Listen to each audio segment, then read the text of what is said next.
Hi hello అందరికీ నమస్కారం. My సైతాన్ ఎపిసోడ్ నెంబర్ 10. ప్రీతిని లాక్ చేసిన భరత్. ఏం జరిగిందో ఈ ఎపిసోడ్లో చూద్దాం. అప్పటికీ నోరు పెదపడి తనని చూసి లేత గులాబీ వంటి ఆమె పెదవులు చూస్తూ బిగించిన పెదవికే ముద్దు పెడతాడు భరత్.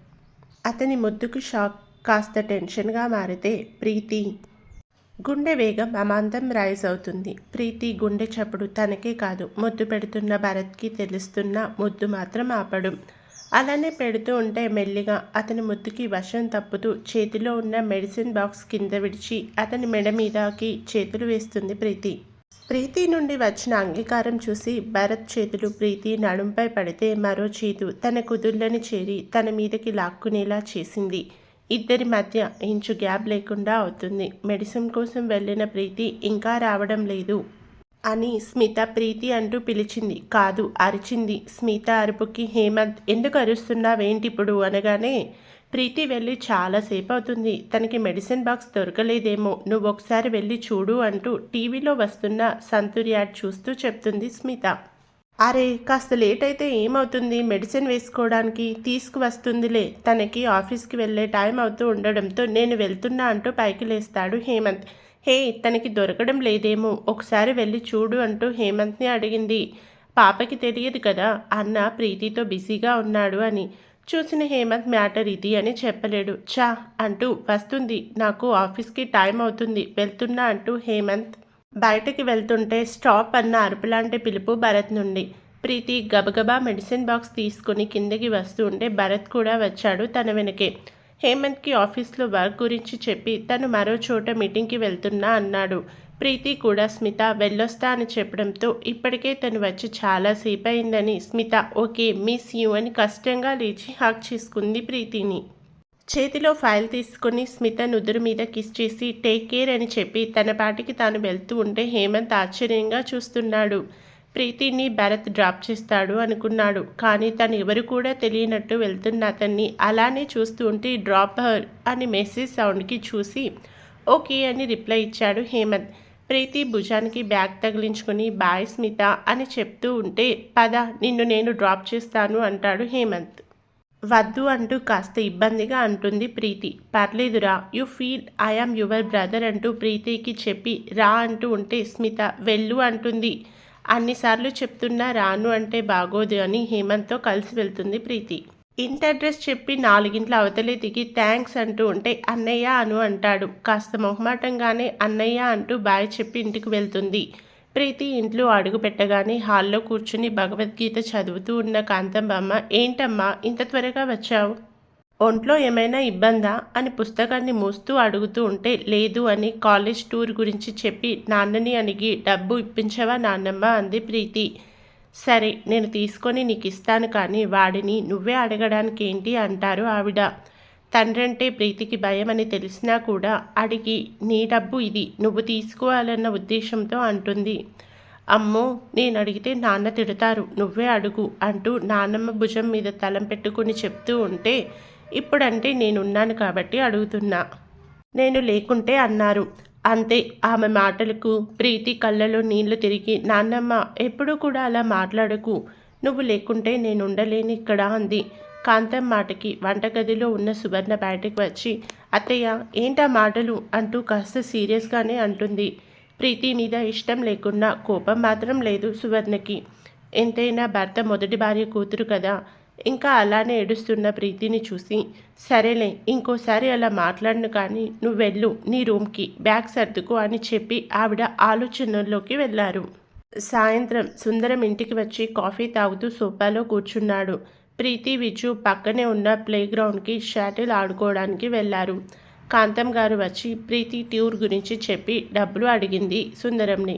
సుందరం తల్లి వైపు చూస్తూ ఇప్పటికే దాని చదువుకి లక్షలకు లక్షలు కడుతున్నా, మళ్ళీ ఇప్పుడు టూర్ అంటూ డబ్బు అడిగితే ఎక్కడి నుండి వస్తుంది, అయినా ఇప్పుడు అది చదువుకొని ఏలాల్సిన ఊర్లేమున్నాయి, నేను దానికి వచ్చే సంవత్సరం పెళ్లి చేయాలి అనుకుంటున్నా, ఇక నుండి ఇంట్లోనే ఉండి పనులు నేర్చుకోమని చెప్పు అంటూ తల్లికి చెప్తూ ఉంటే సుందరం ఇప్పుడే దానికి పెళ్ళేంటి, అయినా దాని వయసు ఎంత, అయినా దానికి నువ్వు తెచ్చే సంబంధం ఏ పనికి వాళ్ళని వాడిని తీసుకువస్తావో నాకు బాగా తెలుసు, ముందు అది చదువుకొని దాని కాళ్ళ మీద అది నిల్చునే వరకు పెళ్ళి అనే మాట కూడా ఎత్తకు నువ్వు. ఆయన దాని చదువుకి లక్షలు ఖర్చు పెడుతుండా అన్నావు. ఏమైనా నీ డబ్బు ఖర్చు పెడుతున్నావా? దాని డబ్బే కదా. ఈ ఆస్తి మొత్తం దానిదే. నువ్వు కేవలం గార్డియన్వి మాత్రమే. ఆయన అదే మన అందరి కోసం డబ్బు ఇస్తుంది. అది గుర్తుపెట్టుకో. ఇంకోసారి ఎప్పుడైనా ప్రీతికి డబ్బులు ఇవ్వను అని పెళ్లి చేస్తాను అన్నావంటే ఆస్తి మొత్తం దాని పేరు మీదకి ట్రాన్స్ఫర్ చేయిస్తా. ఇంకో 2 నెలలైతే తను మేజర్ అవుతుంది. అర్థమవుతుందా నీకు? అంటూ తల్లి ప్రీతి పేరు మీద ఉన్న మొత్తం ఆస్తి గురించి చెప్పేసరికి కోపంగా లేచి జేబులో నుండి 2,000 రూపాయలు తీసి తల్లి చేతిలో పెడతాడు. డబ్బు తీసుకుని సువర్ణ, నీ భర్తకి కాఫీ తాగి ఒళ్ళంతా వేడైంది, కాస్త చల్లగా జ్యూస్ ఇవ్వు అంటూ రూమ్లోకి వెళ్తే తల్లిని కోపంగా చూస్తూ అక్కడి నుండి బయటకు వెళ్ళిపోతాడు సుందరం. విద్యుతో ఆడుకొని అలసిపోయి లోపలికి వచ్చిన ప్రీతి నేరుగా రూమ్కి వెళ్ళింది. తను వెళ్ళేసరికి తన గదిలో ఉన్న నాన్నమ్మని చూసి, నువ్విక్కడున్నావేంటి నాన్నమ్మ అంది. ఇదిగో టూర్కి వెళ్తాను, డబ్బు కావాలి అన్నావు కదా, తీసుకో అంటూ సుందరం ఇచ్చిన డబ్బు ప్రీతి చేతిలో పెట్టింది. డబ్బులు చేతిలో పెట్టి బయటకు వెళ్తూ ఉంటే నాన్న నిజంగానే ఇచ్చాడా అడగగానే అని అడిగింది ప్రీతి. సుందరం చేసిన గొడవ చెప్పకుండా హా టూర్ అన్నాను, ఇచ్చాడు, నువ్వు ఇంకా ఏమీ ఆలోచించకు అని చెప్పి వెళ్ళిపోయింది ఆవిడ. కాలేజ్ తరపున టూర్కి వెళ్ళడానికి రెడీ అవుతూ ఉంది ప్రీతి. తనకి విచ్చు కాంతం గారు సాయం చేస్తున్నారు. త్వరగానే వెళ్ళాలి కనుక ఉదయమే లేచి రెడీ అవుతున్న ప్రీతిని కోపంగా ఒక కంట కనిపెడుతూనే ఉన్నాడు సుందరం. చివరి నిమిషంలో అయినా ప్రీతిని ఆపాలి అనుకున్నాడు. తను ఆపితే తల్లి ఊరుకోదు అని తెలిసి కూడా ప్రయత్నం మాత్రం వదలాలి అనుకోలేదు సుందరం. ప్రీతి రెడీ అయిపోయి బ్యాగ్ పట్టుకొని కిందకి వస్తూ ఉంటే అక్క అంటూ తన బ్యాగ్ని బుజ్జి విజ్జు తీసుకొని నువ్వు పద అన్నాడు నవ్వుతూ. తమ్ముడిని చూసి చిన్న పర్స్ మాత్రం చేతిలో పట్టుకొని కిందకి వస్తున్న తనకి హాల్లో కనిపిస్తాడు సుందరం. అతన్ని చూసి భయంగానే కిందకి వస్తూ ఉంటే విజ్జు చేతిలోని బ్యాగ్ తీసుకొని నాన్న వెళ్ళొస్తాను అని మెల్లిగా చెప్పింది ప్రీతి. తను చెప్తుంది కూడా పట్టించుకోకుండా పేపర్లో తలపెట్టిన అతన్ని చూస్తూ ఉంటే ప్రీతికి ఏడుపు వచ్చింది. అతని ప్రవర్తన తన పట్ల ఇప్పుడు ఇంతే అని తెలిసినా కూడా ఎందుకో తండ్రి కదా ఒప్పుకోలేకుంది. టైం అవుతూ ఉంటే కాంతం గారే, ప్రీతి నువ్వు వెళ్ళు, మళ్ళీ లేట్ అవుతుంది అని చెప్పి తనని బయట ఉన్న ఆటోలో ఎక్కించింది. విజ్జుగాడు అక్క బాయ్ అంటూ హక్ చేసుకుంటే జాగ్రత్త తల్లి, ఫోన్ చేస్తూ ఉండు అని చెప్పి లోపలికి వచ్చి కొడుకు వంక అసహ్యంగా చూసి రూమ్లోకి వెళ్ళింది కాంతం. ప్రీతి టూర్కి వెళ్లకుండా చేయడానికి సుందరం ఆటో వాడికి డబ్బిచ్చి ఆటో పాడైంది అని చెప్పమని అన్నాడు. ఆ విషయం తెలియని ప్రీతి అదే ఆటోలో కూర్చుని మీనా ఫోన్ చేస్తుంటే వస్తున్నా అని చెప్పింది. సరిగ్గా కాలేజ్కి ఇంకో 15 నిమిషాల్లో చేరుకుంటామనేసరికి ఆటోవాడు ఆటోని ఆపి స్టార్ట్ అవ్వడం లేదు అని కిందకి దిగి చూస్తున్నట్టు యాక్ట్ చేస్తున్నాడు. ప్రీతికి అనుమానమేమీ రాలేదు, కానీ మనసులో కంగారు మాత్రం తగ్గలేదు. మీనా మరోసారి ఫోన్ చేసింది. అప్పటికే అందరూ స్టూడెంట్స్, లెక్చరర్స్ కూడా వచ్చారు. ఒక ప్రీతి కోసమే వెయిట్ చేస్తూ ఉండడంతో మీనాకి తప్పలేదు ఫోన్ చేయకుండా. ఫోన్ లిఫ్ట్ చేసి ప్రీతి ఆటో పాడైంది, నేను ఇక్కడి కాలేజ్కి దగ్గరలో ఉన్నా అని చెప్తే తనని అడుగుతూ ఉన్న లెక్చరర్కి మీనా అదే విషయాన్ని చెప్పగా ప్రీతిని లొకేషన్ షేర్ చేయమని చెప్పు, మనం అటువైపే వెళ్తున్నామని అనడంతో మీనా ప్రీతితో అదే చెప్పింది. ప్రీతి ఆటో అతనికి డబ్బు ఇచ్చి లగేజ్ పర్స్ తీసుకొని దిగి కాలేజ్ బస్ కోసం చూస్తూ ఉంటే సుందరం చెప్పిన ప్లాన్ ప్రకారం ప్రీతి తిరిగి ఇంటికే వెళ్ళాలి కదా అని ఆటో డ్రైవర్ మేడం ఎందుకు దిగారు అని అడుగుతాడు. ప్రీతి అతనికి బస్ ఇటు నుండే వెళ్తుందంట, నేను అందులో వెళ్తాను, నువ్వు నీ ఆటో రిపేర్ చేయించుకొని వెళ్ళు అని సాఫ్ట్గా చెప్పి బస్ రావడంతో తను ఎక్కి వెళ్ళింది. ప్రీతి బస్లో ఎక్కడం, ఆటో వాడికి ఫోన్ మోగడం ఒకేసారి జరిగాయి. ఫోన్ తీసి చూస్తే అన్నోన్ నెంబర్ ఉండడం చూసి లిఫ్ట్ చేసి హలో అన్నాడు. నీ ఆటోలో ఎక్కిన అమ్మాయిని ఇంటికి తీసుకువస్తున్నావా అని అడిగాడు. ఫోన్లో మాట్లాడుతున్న గొంతు ఎవరిదో గుర్తుపట్టిన అతను లేదు సార్, ఆటో పాడైపోయింది అని నేను ఆపేసినా కూడా బస్ ఇదే రూట్లో వెళ్తుంది అని తను వెళ్ళిపోయింది అని చెప్పగానే ఆటో నీ కాలేజ్కి దగ్గరలో ఎవరు ఆపమని చెప్పారు, ఇక్కడే మా వీధి చివర ఆపితే అయిపోయేది కదా. ప్రీతి టూర్కి వెళ్తున్న కోపాన్ని అతని మీద తీర్చుకున్నాడు. డబ్బు తీసుకున్న కర్మానికి అతను సైలెంట్గా ఉన్నాడు. వాడిని తిట్టి తిట్టి అలసిపోయి ఫోన్ కట్ చేయడంతో ఆటో వాడు హమ్మయ్య అనుకొని అక్కడి నుండి వెళ్ళిపోయాడు. ప్రీతి బస్లో ఎక్కి మీనా తన కోసం సీట్ ఉంచడంతో వెళ్ళి తన పక్కనే కూర్చుంటుంది. ఆఫ్టర్నూన్ వరకు బస్లో ప్రయాణించి వెళ్ళాల్సిన చోటుకైతే చేరుకున్నారు. 2 రోజులు ఉండాలి కనుక అక్కడ ఉండడానికి కాలేజ్ తరపున ముందుగానే రూమ్స్ బుక్ చేసుకోవడంతో స్టాఫ్కి విడివిడిగా స్టూడెంట్స్కి ముగ్గురికి ఒక రూమ్ చొప్పున ఇచ్చారు. ప్రీతి, మీనా వారితో పాటు ఇంకొకరు రూమ్ షేర్ చేసుకున్నారు.